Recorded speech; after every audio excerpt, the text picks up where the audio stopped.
नासरीन, कराची के इलाइक़े सचल गोच में पीपी अगवान हाकिम अली जिस्कानी पारा सफूरा टाउन और सोराब गोट टाउन के चूंडियल चेयरमैन और काउंसलरन के मान में तकरीब कोठाई वही है, जैमें वकार मेहदी, सलीम बलोच, करीम बख्श गबोल, सैयद अहमद शाह कासमी और बेन ने शिरकत कई है।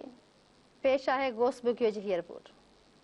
नाज़रीन, PS 100 में अज 242 जो उम्मीदवार हाकिम अली जिस्कानी पारा सफूरा टाउन, सोराबकोट टाउन जे चूंडियल नुमाइंदन, चेयरमैन, वाइस चेयरमैन और काउंसलरन के आजियाने के हवाले से अज एक तकरीब रखी है। पाकिस्तान पीपल्स पार्टी तमाम जिम्मेवार डिवीजन का वठी मरकजी कुछ MPA वकार मेहदी, करीम बलोच साहब और बिया जेके सही मौजूद पाण उन सां ॻाल्हि ॿोल कंदासीं त उहो हिन जो हाकिम अली जिस्कानी साहब जो अज आजियाणो रखियो आहे उन हवाले से छा था चवनि। असां ही जेका दावत रखी वई हिकिड़े चूंडियल नुमाइंदनि जे मान में, उन में सफूरा टाउन थी वियो, सोराबकोट टाउन थी वियो। हिकिड़ी ख़ुशीअ जी बि ॻाल्हि आहे त ॿई टाउन जेके आहिनि उहे पाकिस्तान पीपल्स पार्टीअ जे कैंडिडेट आहिनि, क्लीन स्वीप कया आहिनि ॿई टाउन। उन में अलहमदुलिल्लाह जेको आहे सो इहो हिकिड़ो वचन बि कयो थो वञे त इहे जेके तव्हां जेके माना खटी आया आहियो, इहे उन्हनि खे यादि ॾियानी बि कराई थी वञे त बाबा जेके खटी आया आहियो तव्हांखे ही कम बि करणा आहिनि। ये हकीम जिस्कानी साहब की मेहरबानी जो मुंतखब चेयरमैन, वाइस चेयरमैन, काउंसलर साहिबान की, उसकी एजाज़ में एक प्रोग्राम रखा था।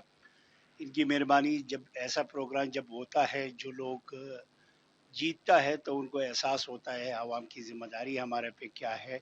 जब उनको इज्जत मिलता है तो उनको आवाम का एहसास होता है। जे हिन प्रोग्राम के कवरेज ॾिनी, जिस्कानी साहब एक सुठो कारकुन भी है, वर्कर भी है, रहनुमा भी है। उनमें ख़ासियत इहा है त वो हर माण्हू खे हर कारकुन के रेस्पेक्ट ॾिए थो।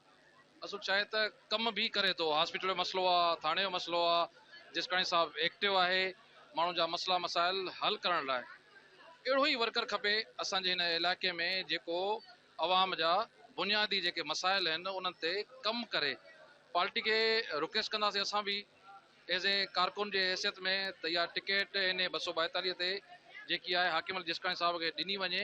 हाकिम अली जिस्कानी साहब हमारी पार्टी के पुराने साथी हैं, वर्कर हैं, और आपको मालूम है कि एक बाई इलेक्शन भी उन्होंने NA 243 से लड़ा था और बड़ी वो पार्टी में मेहनत भी करते हैं। तो आज यहाँ सफूरा टाउन और सोराबकोट टाउन के जो हमारे टाउन के चेयरमैन हैं, वाइस चेयरमैन हैं, UC के चेयरमैन है, वाइस चेयरमैन है, उनके एजाज़ में उन्होंने ये इशाई का यहाँ एहतमाम किया था। सारे दोस्त यहाँ मौजूद हैं, पीपल्स पार्टी के दोस्त भी, सारे कारकुन और दिलदार भी मौजूद हैं। मेरे साथ डिस्ट्रिक्ट के जो हमारे कन्वीनर आसिफ खान साहब, सब्र खान गाजी साहब, लाला रहीम है, हमारे राशिद खास किली साहब हैं, बहुत सारे दोस्त हैं मौजूद।